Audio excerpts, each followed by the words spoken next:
Ako po, 30 years na sa amo ko sa Jeddah.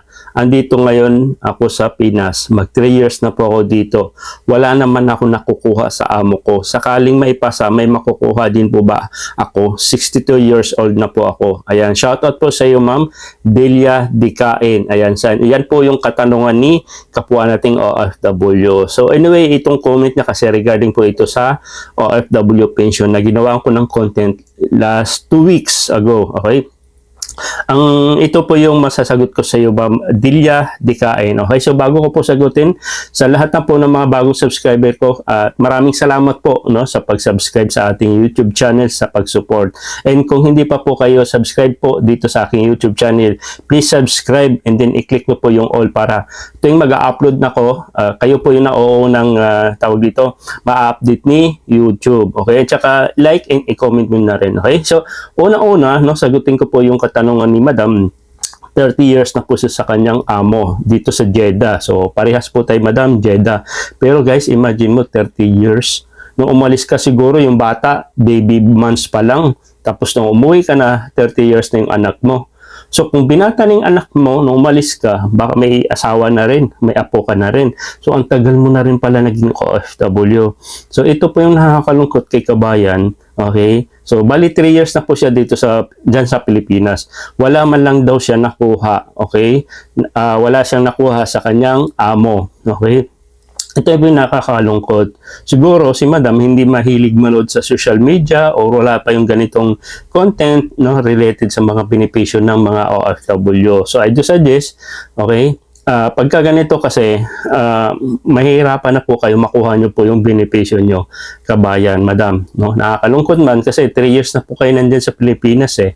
Actually, lahat ng benepisyo natin is nakukuha po sa mismong employer natin.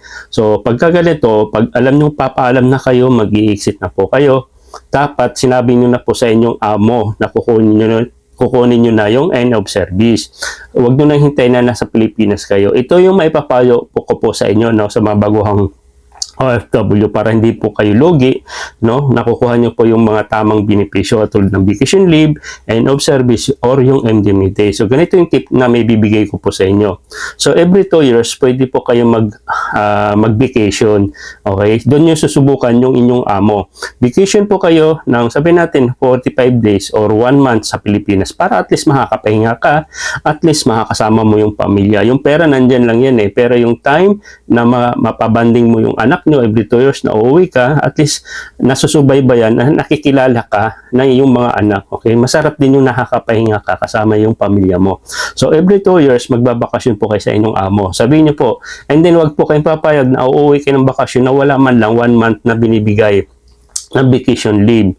Okay, sa loob ng 2 years kasi, lalo na dito sa Saudi, meron po silang binibigay na 1 month sahod para sa vacation with pay. May bayad po yung vacation pay natin kasi imagine mo, uwi ka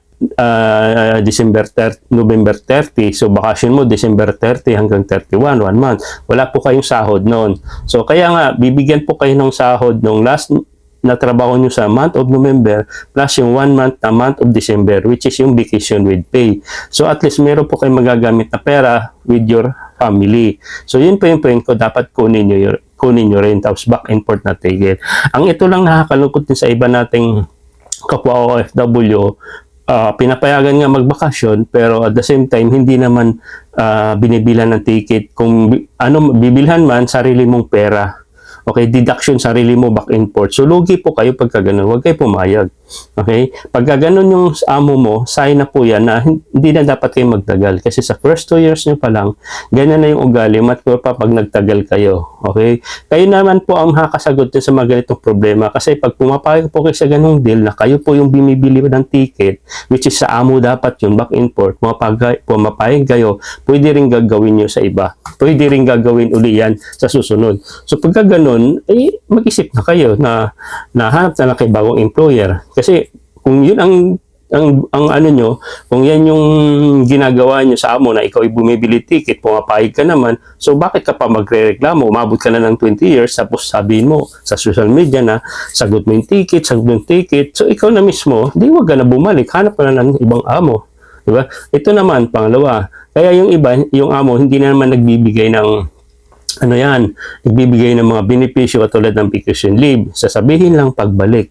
Yes, may ganong amo. Bakit? Kasi may mga kapwa din tayong OFW na nagpapaalam na mag-vacation lang, pero nakukuha na yung mga benepisyo, hindi na naman bumalik sa amo niya. Nag-a-apply sa ibang bansa. So, pangit din po sa part po ng amo natin na may agreement kayo na may bumibili siya ng ticket, balikan, tapos binigay yung benepisyo mo, tapos hindi ka bumalik. So kaya minsan yung mga amo natin natututo din. Sinishare din yan sa mga kapwa din ng mga Arabo o ibang lokal na wag niyong ibigay kasi ako ginawa din sa akin yan. So nagsisiguro na rin. Kung tayo matalino, matalino na rin sila. Kung napapansin nyo, hindi binibigay yung benepisyo pag nagbabakasyon kayo. Siguro binibigay pag bumalik ka na. Pwedeng ganon para at least patas. So yun po yung magiging tip ko sa inyo na dapat, lalo na sa mga Saudi, no, regarding do sa end of service, no, dapat makukuha nyo after 4 years na mayroon po kayo 1 month na sahod. So may mga separate video ko regarding sa end of service. So I hope madam, nasagot ko po yung katanungan nyo at saka lesson na po. No? Aral na rin po sa ibang natin mga OFW. Huwag nyo na po hintayin na 30 years kayo tapos wala naman kayo mga benepisyo na nakukuha. It depends pa rin yan sa inyo. Ulitin ko, from the start, yung kung napapansin niyo yung amo, ganun yung ugali, ba't pa kayo nagtatagal? Tapos magreklamo ka ng magreklamo sa social media, hindi maitutulong yan. Ako, hanap na ako ng ibang amo. Nasa inyo naman yan, depende naman yan. Kasi katwiran iba, hirap daw mag-apply. It's up to you. So at least, nasagot ko po yung katanungan ng isa po nating kapwa OFW. Okay? So kung may tanong ka, i-comment nyo lang po sa baba, sa comment section. Kung kaya ko naman sagutin, why not? Di ba? So see you in my next video. God bless. Bye-bye.